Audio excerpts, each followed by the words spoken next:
Good afternoon. Hope everyone is doing well. Take us away. The bill in the Senate, Marcus's bill, is out now. I assume you guys are pleased that he's put that out, but what does it say that there are no Republicans behind it after all these months of work and all the room you guys let him? Well, look, I do think, to step back for a second, I do think the introduction of the legislation is an important building block and gets us closer to comprehensive health care reform. Look, I think, as it relates to your second question, Jennifer, I think there will be a continued legislative process that will tweak and change legislation, as there always is. So I don't look at, and I don't think the president looks at today as the end. I think Republicans, certainly on the committee, will offer amendments to change the bill, and we hope in the end that they'll hear what their constituents are saying about the need to address the skyrocketing costs of health care reform. I think it is tremendously important. I think if you look at the study that's out today from Kaiser Health, which shows that over the past year, right, general inflation on everything else is actually down 0.7%. Wages increased 3.1%, and healthcare premiums rose 5%. Again, outstripping improvements in what Americans are making in wages at their workplace. And even as everything gets, based on the economy, has gotten cheaper over the last year, health insurance has continued to skyrocket. The cost of health insurance over that 10-year period increased 131%. Those are numbers that, whether you're a family or a small business or a big business or a government, are simply unsustainable over the long course. Now that 5 committees have bills, is it fair to say, it seems to be fair to say that this bill is the one that tracks most closely with what the president wants? I think there are certainly some parts of it, but I don't think this is a mirror of what the president has talked about, and I don't think that would be accurate. Why not? Well, look, I think that that there are going to be those that want to have amendments to change certain things. It has some important provisions in it, and it's made, I think it makes progress on the issue. The president emphasized this morning that he had not made a decision on what additional resources might be needed for Afghanistan. Well, I think the president started by saying we're not only has the president not made any additional resource decisions, but commanders in Afghanistan haven't provided the Pentagon, the Joint Chiefs, or the Commander-in-Chief with a range of options about what they might or might not want in terms of resources. So just to back up the question a little bit, it would be hard to make a resource decision without even a resource recommendation. But the question is, what is the time frame for all of this to take place? I think the president has been clear on this, as I think others have. Not immediate and not imminent. Karen, I think... Does that mean weeks? I mean, what specifically does he mean? Well, for example, he talked about wanting to make some consultations with partners abroad. Are those consultations going to be taking place at the UN, and is that one of the I certainly think some of them will. Look, I think part of the consultation began or continued with Prime Minister Harper. Let's take just a step back for a second. The president talked in the campaign about our lack of focus on a very dangerous part of the world that had sheltered extremists from Al-Qaeda, and they've caused what happened on September 11th and killed so many Americans. During the transition and throughout the beginning part of the administration, the president and his foreign policy and national security team reassessed where we were and made some decisions leading up to the election. The president has also asked for a continued reassessment of where we are post-election, General McChrystal, a new commander, is assessing what he sees after 2 months in Afghanistan. All of this is progressing just as the president asked it to progress, starting not only in the transition but in the speech in March, authorizing, as I said, additional resources for the election period. That having been said, I think you heard the president in the Oval Office today reiterate several things. He is going to not just listen to those military commanders. He's going to talk to development and other entities that have equities in the decisions. We're going to make an assessment first on what our goals are and what the strategy is before we start making resource decisions. I think we've seen in the past what happens when you make resource decisions and then try to follow it with some strategic decisions. That tends not to work. While all of this is happening, skepticism about the war is growing with the American public and within his own party. Does he think that he can make the case for why this is important? Well, again, I think the president, as the president said clearly today, he's going to get this right on a timetable that allows us to fully evaluate where we are and where we want to go. The president is looking at this not through a political lens, but how do we get a very important national security concern right? How do we meet our objectives of disrupting, dismantling, and ultimately destroying al-Qaeda and its extremist allies? That's in our national security interest and in the national security interest of many countries that have committed both military and diplomatic resources to our ongoing efforts in Afghanistan. Can I follow on that as well? There may not be a resource decision yet, but obviously in open testimony yesterday, Admiral Mullen told the Senate that he thinks there probably will need to be more U.S. troops sent. And the chairman of that committee, Senator Levin, as a Democrat, obviously is saying he wants the Afghan army to stand up first. Without prejudging the president's decision long term, what does the White House think about the notion that the Afghan army should be sacrificing more, standing up more, before the U.S. gives more? Look, I think there's no doubt, Ed, and I think you've heard the president say this about any number of military decisions. The United States is not going to be there forever, okay? Just like in Iraq and just like now in Afghanistan, ultimately those responsible for Afghan security are going to be the Afghans. Just like those ultimately responsible for Iraqi security are going to be Iraqis. I think obviously a serious amount of resources have and will be dedicated to ensuring that the Afghan forces are properly trained in order to meet the security requirements that their country has. But when you say U.S. troops won't be there forever, the president also talked in the campaign about having a clear timetable for withdrawing U.S. troops from Iraq. Why is he not using the same strategy for Afghanistan? Again, I'm not saying we're not following that strategy because, again, Ed, because there's an assessment going on right now.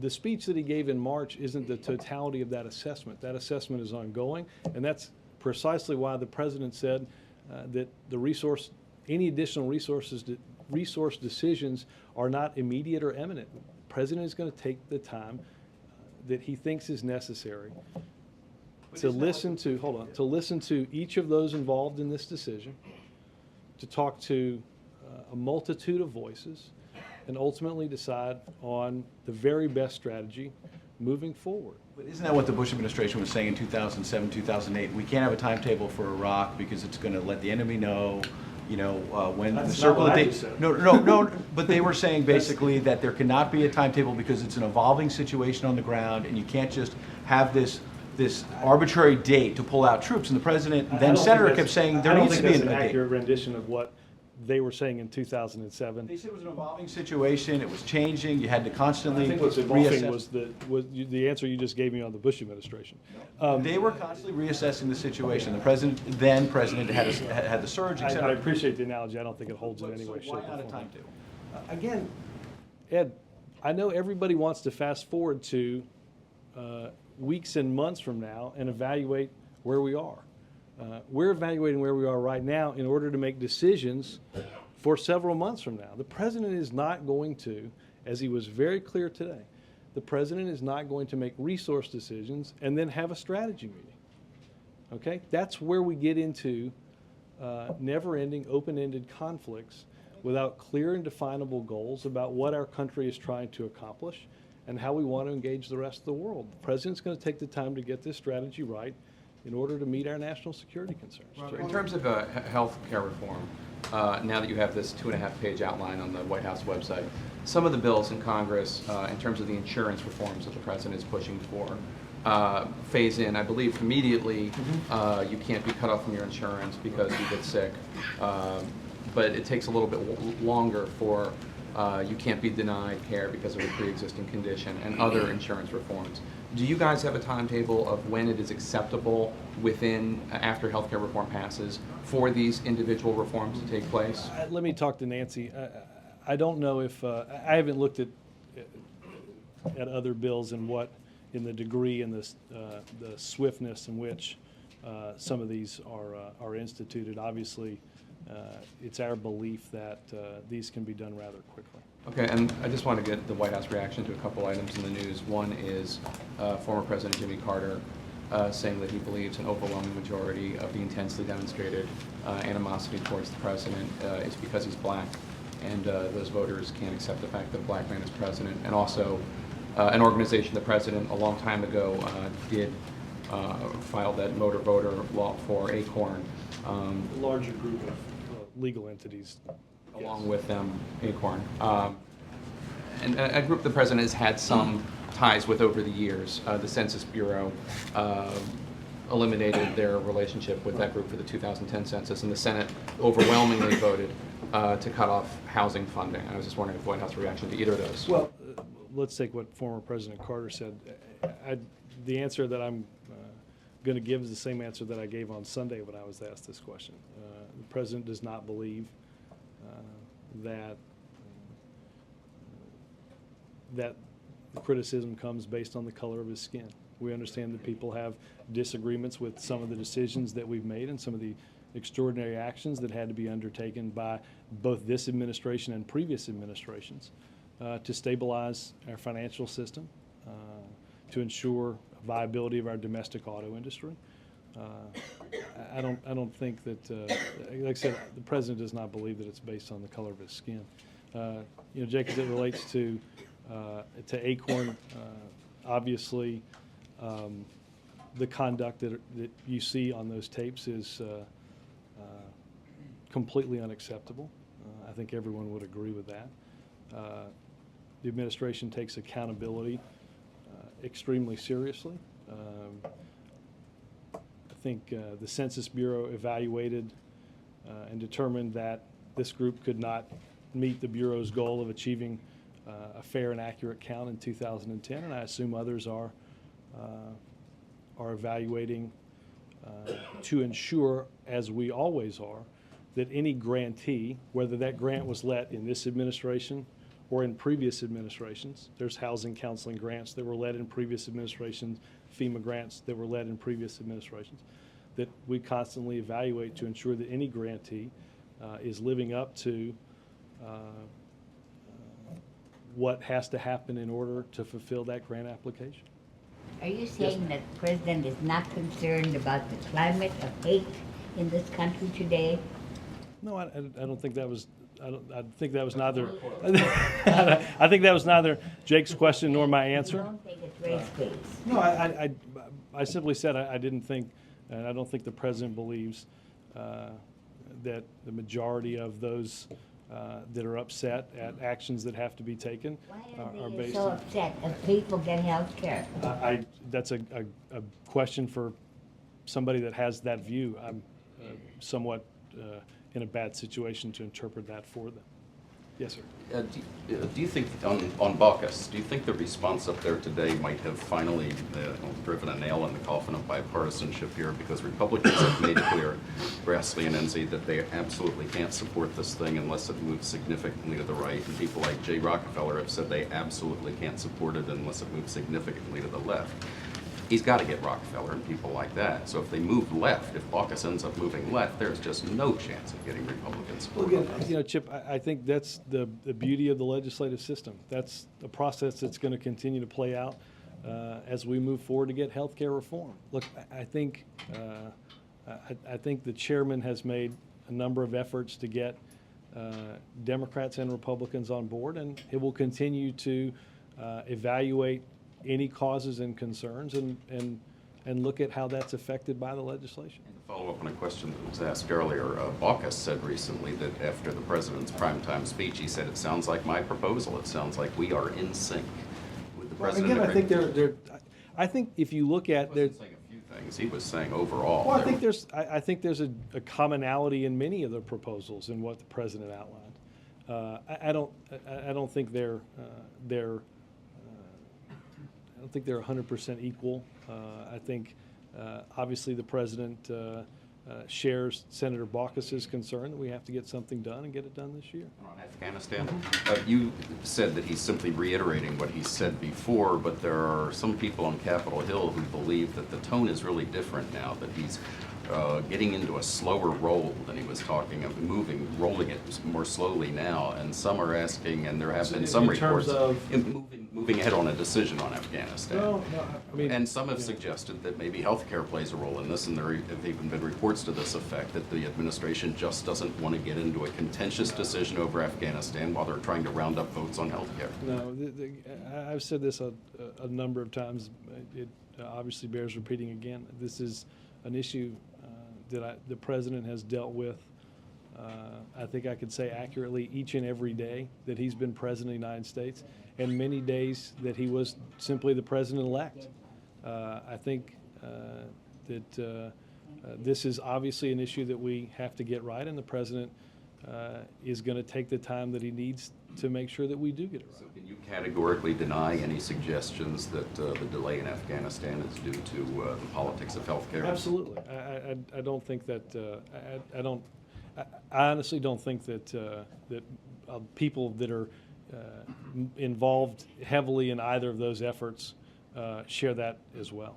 I'm sorry, one more. John McCain is now saying that it is clear, even though there is no specific recommendation on the number of troops, that it is now clear that the troops on the ground, the commanders on the ground believe there should be more troops. Well, and that the longer this decision process goes on, the more unfair it is to the troops now fighting, who are risking their lives fighting outnumbered. Well, I think what we have to do is get the policy right. And the president is going to make sure that we do once and for all, after being involved in this country for now going on almost 8 years, that we finally get this right. Did the president see President Carter's remarks and read them in full? I doubt it. Not that he doesn't watch NBC, but I doubt it. No, but he did not. You don't Not think he that did? I know of, no. Did he talk to President Carter? No. President Carter ever expressed his concern to him privately?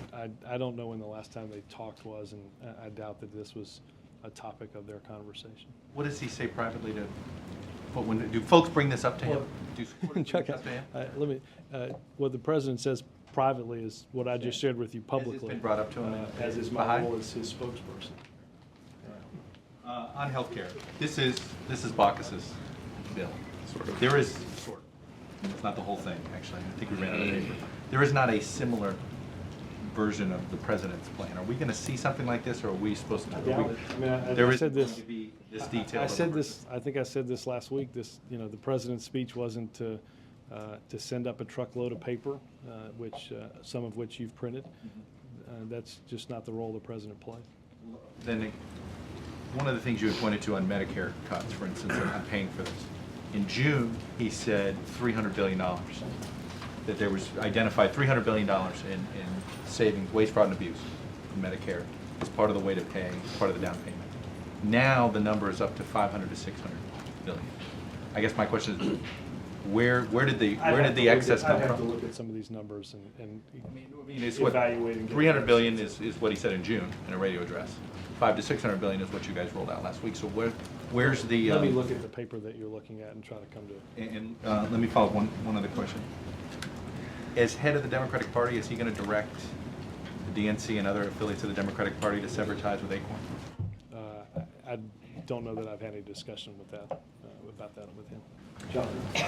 On the Baucus plan, actually yesterday, Charlie Rangel, the chairman of the Ways and Means Committee, said that by holding the bill to $900 billion over 10 years, the president was going to make it very difficult to help middle-class people purchase insurance because he was limiting the size of subsidies. And in fact, he was actually hurting the cause of reaching some kind of consensus on the bill because the just number was too low. And I wonder, Jay Rockefeller also said that the bill, as Baucus has been, works out to be a tax increase on the middle class because it does not have sufficient subsidies to go along with the individual mandate. And I wonder, first of all, do you have a response to those Well, people?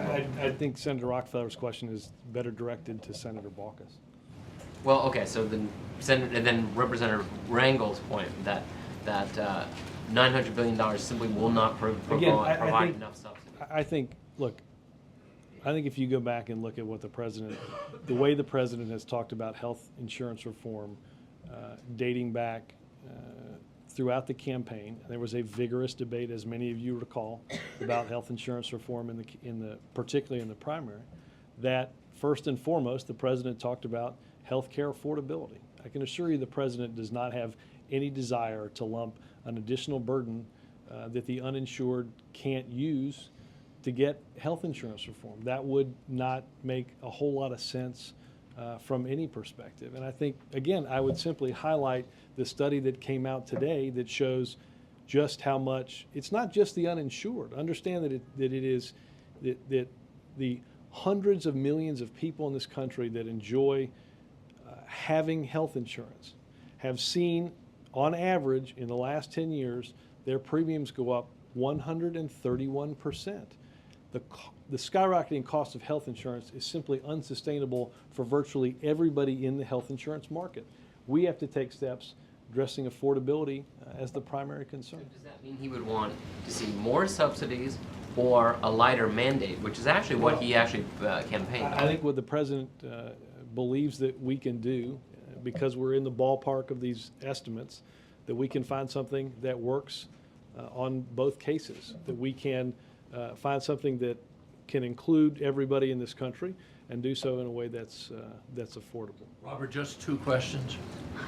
Just two. Sure. Thank you very much.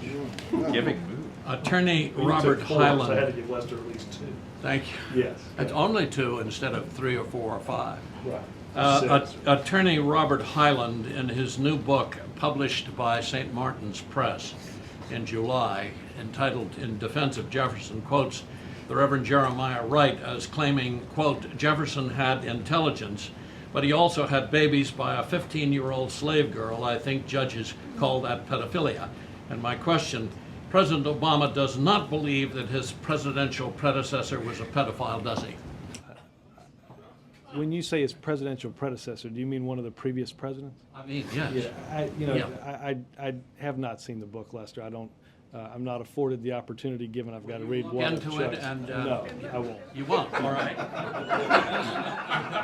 won't, all right? I won't. When and why did? Are there any when- precedents you want to look into? Right. When and why did the president Special first permission? Who am I supposed to decide? ask? No, but go ahead. I'm sorry. I'm indulging. Stop. That was a bubble box. Go ahead. I'm sorry. When and why? Well, I'm not the only one having a bubble box moment. Go ahead. When and why did the president first decide to support the limiting of abortion? I'm sorry. When and why did the president first decide to support limiting of abortion? He seemed to be in favor of all kinds of abortion before, and now he's put a limitation on it. I think if you go back and look at what the president has said, obviously he believes in the deeply personal choice of a woman's right to choose, understanding that that consultation is made in a very personal way, and that obviously one of the things that he's dedicated some time and resources to is ensuring that we do all that we can to avoid anybody having to make that decision. May I follow up on Jonathan's question? I'll make my way back there. David Axelrod has reached out to the Massachusetts Senate President and Democrats in Massachusetts, say that the White House is putting pressure to fill the seat. How heavily is the White House lobbying for someone to be? Who's? I'm talking about David Axelrod Sure. calling the President of Massachusetts. I think David is called to see where the process is in terms of replacing a vacant Senate seat, understanding that we have important debates that are upcoming in the United States Senate. Are there more calls planned? I mean, how heavily is the White House lobbying to get the seat filled? It'd be better directed. I don't know what David's call schedule's like. Okay, and one more question. Should the $8,000 tax credit for new home buyers be extended past the November 30th deadline?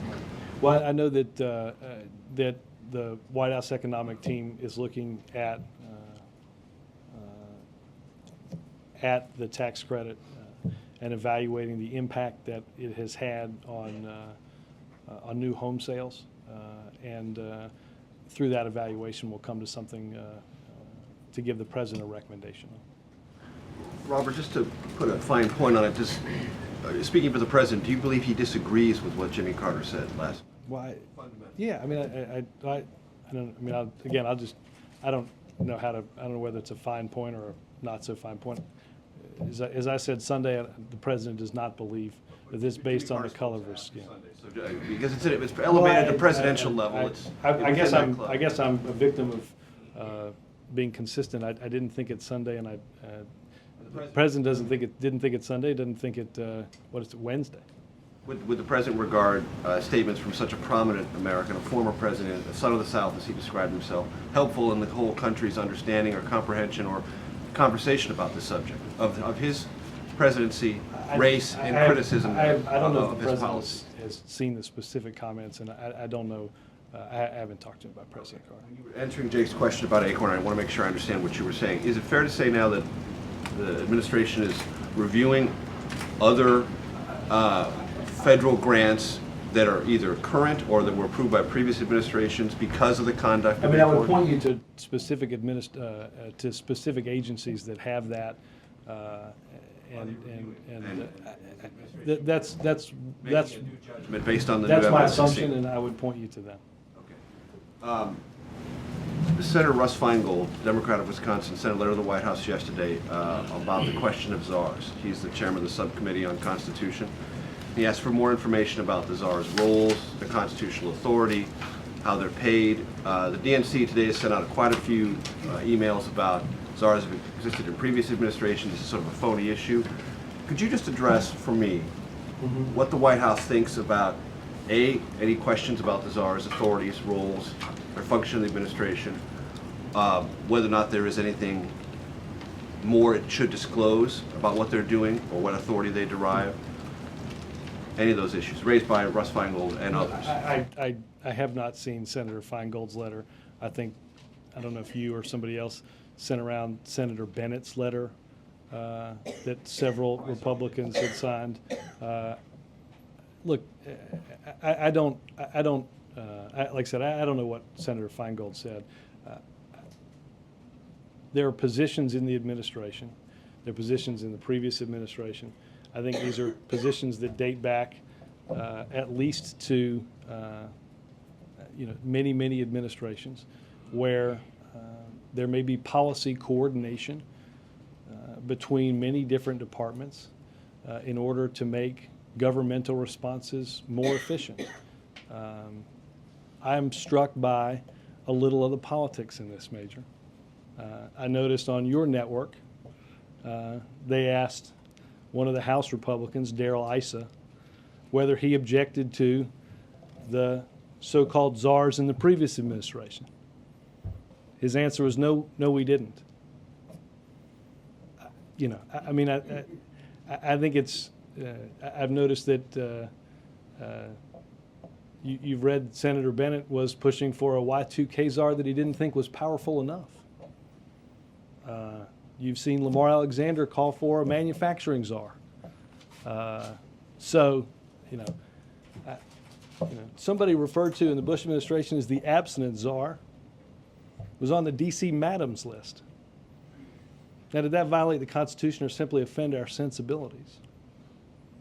But I think it's been somewhat remarkable that in previous administrations, the so-called criticism of this has been a bit deafening. The silence has been deafening, only to have it come around as a political issue now. I think what the American people would like every branch of government to do is get about dealing with the problems that real people have each and every day, rather than playing political games back and forth day after day and not solving or addressing their problems. Since you asked, I can tell you what the letter says. It's briefly, I'm not going to take a lot of time. I ask that you identify these individuals' roles and responsibilities, provide the judgments of your legal advisors as to whether and how these positions are consistent with the Appointments Clause. I hope this information will help address some of the concerns that have been raised about the new positions. Is this something the White House would be prepared to share with Senator Feingold? I would have to look at, read the letter and have counsel give me an opinion on that. But based Again, on what I've read you, does I that think- sound objectionable or something the White House would be opposed to? I think the American people hold the president accountable.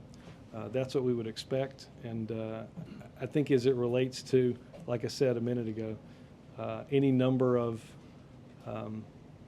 the political games that seem to be played each and every day in this little town, I think we'd best be set getting back to dealing with real business. Yes, ma'am. To follow up on Meter's first question, there's obviously a That was national... like 6 minutes ago. It was, yeah, okay. There's obviously a national conversation going on about race and the role it has or hasn't played in some of the hostility toward the president. Why is he, or why are you so reluctant to talk about it? I mean, you were reluctant to talk about the House vote on Joe Wilson, reluctant to talk No, about... I think we talked about it. I don't want to quote Bill, but I think Bill said that the House vote was a House matter and that the president had accepted his apology. Well, I interpreted that as reluctance to get into it. But He there's didn't ask been me about the House renaming a post office last week, but I don't think that demonstrates our reluctance to. No, I'm not going to get into House business. That's their business. My question really is that he gave this big speech during the campaign on race. There's now a conversation that's risen to the level of a former president about race. Can we expect him to talk about that, to address it in any way, or is your hope to keep him away from this conversation and focused on other things? Well, I think most people that see him understand that he's an African American. So this whole notion that somehow people won't see or notice that it has always, to me, been something of a peculiar line of either questioning or reasoning. Look, I'm just simply saying I don't think that the president does not believe that, I forget exactly how the original question was, that the majority of this is based on that. I just don't subscribe to that. Yes, sir. If the incident in Cambridge was viewed in the president's eyes as a teachable moment for the country, why is this not a teachable moment in terms of the role that race is playing in society? Which I'm discussion going on right now, from the House floor to the former president, to those remarks. Why is this not a teachable moment for this president to lend his voice? Obviously, the president has and has always had great concerns about race relations in this country. He's talked about them in speeches. He's talked about them throughout his career in politics. Believes we've made great strides, and obviously we've got work to do. But I'm not sure I see this large national conversation going on right now. Has the White House instructed any Democrats or asked any Democrats, either in the House of Representatives or elsewhere, to stop talking about race and to get back to the health care legislation? No. Did you want Ann, do you want? Yeah, what impact does it have when a former president of the United States, someone who came from the South, someone who worked against discrimination all of his career, says that an overwhelming portion of the intensely demonstrated animosity is because he's black? What does that have on the country when a former president says that? Well, look, it adds to it adds to our dialogue. I'm just simply saying I don't think the president agrees with that. Why then, you're saying, I mean, should he be participating in this dialogue? I think that seems to be what we're all asking. Yeah, Well, the former president is raising this. That's, again, it's a small club. I mean, isn't it at this point incumbent upon the president to say, you know what, no, I don't agree with him here?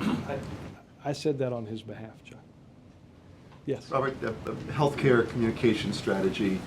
I guess I'm struck by the president's plans to do all the 5 Sunday talk shows, Univision, and really rolling out the big gun Letterman's show Monday night.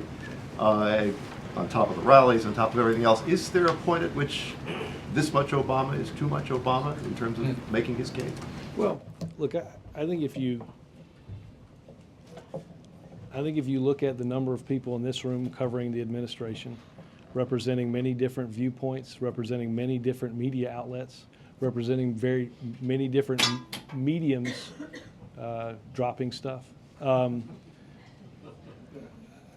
I think the American people clearly get their information from many different news sources these days.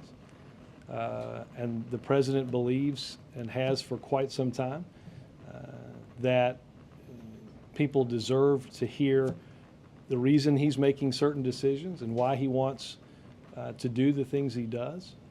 And I think he believes that people get a greater understanding from those discussions. I think gone are the days where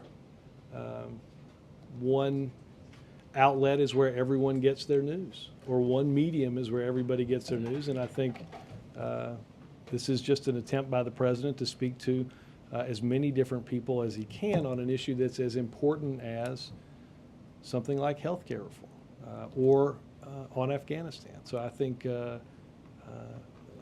it will be just another opportunity for the president to walk the American people through where we are, some of the decisions that he's made as president, and where he sees the country, the economy, health care, and our national security moving forward. There's no point of overexposure or diminishing returns on that. No, I think the American people are dealing with more than one problem at a time, and I think they want to hear from a president that believes we can deal with more than one problem at a time. Peter? Robert, on the Baucus plan, the Republicans are opposed. The AFL-CIO just put out a statement saying it doesn't like the plan. Senator Rockefeller opposed. Was this time is spent, this bipartisan, so-called bipartisan process, and would the president not have been better off very early on saying, this is my plan, I campaigned on it, I won the election, I've got a mandate, we've got Democratic majorities in the House and Senate, we're going to drive this home? Well, no, I think we're at a point in healthcare reform, as I've said and as others have said many times, that is closer to that becoming a reality for millions of Americans struggling with the high cost of health insurance than we have at any other point. I don't think the president looks back and thinks we should have done things differently. This is all part of the long process, and I don't think that Senator Baucus or President Obama or others asking Republicans to be involved, to give us their ideas, is time poorly spent at all. I think the American people want to hear both sides' ideas on this. Margaret? Thanks. If there's no imminent resource decision on Afghanistan, then what is the purpose of what's being reported as a, quote, evaluating progress in Afghanistan, Pakistan report being sent up to the Hill? Is that just sort of to buy time with lawmakers? No. That is, again, that's part of the process that we've talked about, which is we need definable benchmarks for our mission and our progress. The Hill and others will be briefed on, they're classified, briefed on benchmarks and objectives so that as we're evaluating our strategy and ultimately making any decision, that they go back to what our objectives are. That's also required by law, and we're meeting that. I have a quick follow-up on Afghanistan. General Colin Powell is here, or at least was here, probably still is here, to meet with the president today. Did President Obama request a meeting, or did General Powell request it? And I believe it was President Obama, but I can double check. can you tell us, is he definitely, are they talking about primarily Afghanistan, or is it Iran, or is it a broad range of issues? Will we get any detailed readout? Not likely. But my sense is that the President greatly values the counsel of General Powell on a number of different issues. I think he's been involved in, obviously, throughout his career in military affairs, national security, all the way to service, volunteerism, and education. So I think the President will seek his counsel on a wide range of issues throughout the day. Yes, sir. I thought we might have decided a little bit more on the caucus, but he talked about important building blocks. Does the President like the bill? Does he support the bill? We're not going to get into,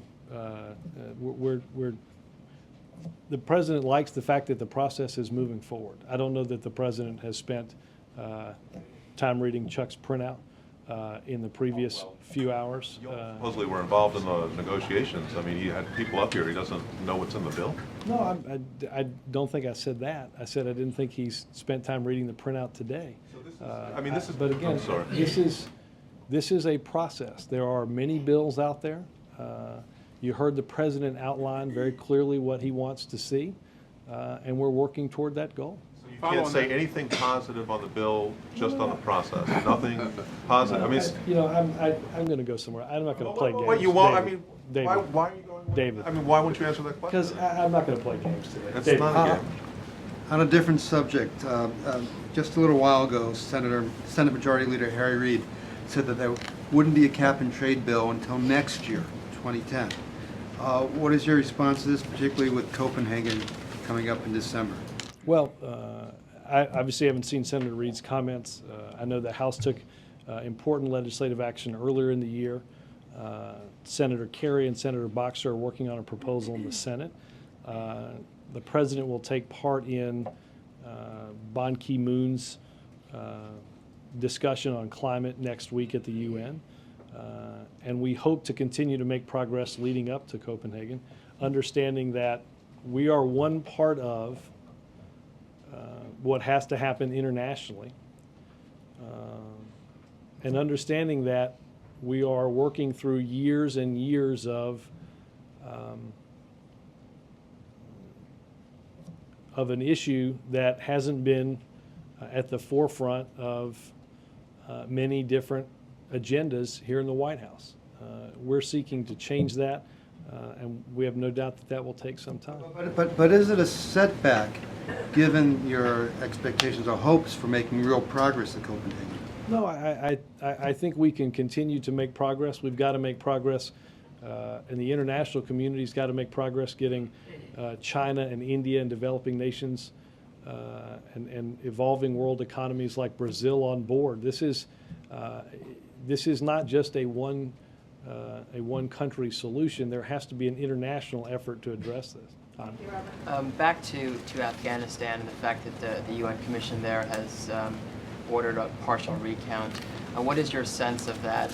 And how concerned are you, how worried are you that the fact that that people of the world may not know who the next leader of Afghanistan might be for a period of time, and how would that affect your ongoing strategy review when you don't know who you're dealing with? Right. Well, look, I think there's no doubt that that plays some role in moving forward.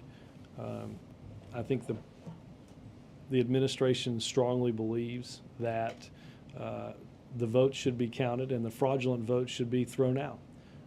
That the Afghans who conducted this election, a very important stepping stone for them, that this process has to be fair and legitimate, and that the world has to have confidence in that result. I'll take one more. Yes, ma'am. May I ask? Thank you.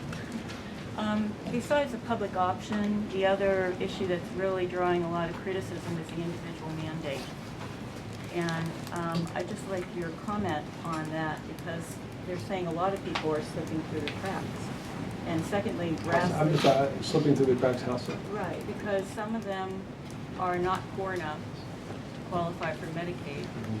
but they aren't in a position to wait until a tax credit to reimburse them for the expense of paying for insurance. So, Well, how look, do you? I think as Yeah. this moves forward, again, I think one of the primary concerns that the president has on any legislation and on any part of the legislation is affordability. And affordability for those that have insurance and those that don't have insurance. Obviously, we've talked about some of the insurance reforms, and I'd point you to what the president said at the joint session, which it is far harder to institute insurance reforms when you don't have a pool, or when you have a pool of people that is outside of the scope of insurance. You are by definition going to have a selection problem whereby the healthiest may seek to be outside of the system, which makes it harder to spread and pool the risk that the president has talked about. I know that the president and his team will be working on ensuring affordability, structuring any benefit and tax credit so that it helps those that are looking for accessible and affordable insurance options, and to ensure that as we're moving to healthcare reform, that we have a system in place that doesn't make the problems of any family that doesn't currently have insurance worse through an onerous penalty that simply compounds the problem. Obviously, the president talked about it on Capitol Hill, that we have to have a robust hardship exemption. Bring an additional tax credit then, because you said you're looking at, ways to structure tax. Well, look, I think that a tax credit is by and large the consensus for how one moves forward in ensuring that people have accessible, affordable insurance. Thank you. Thanks. Perhaps we could said to do a reinsurance pool because this is drawing too much fire. Let me check with Nancy, and I haven't seen those comments. Thank you.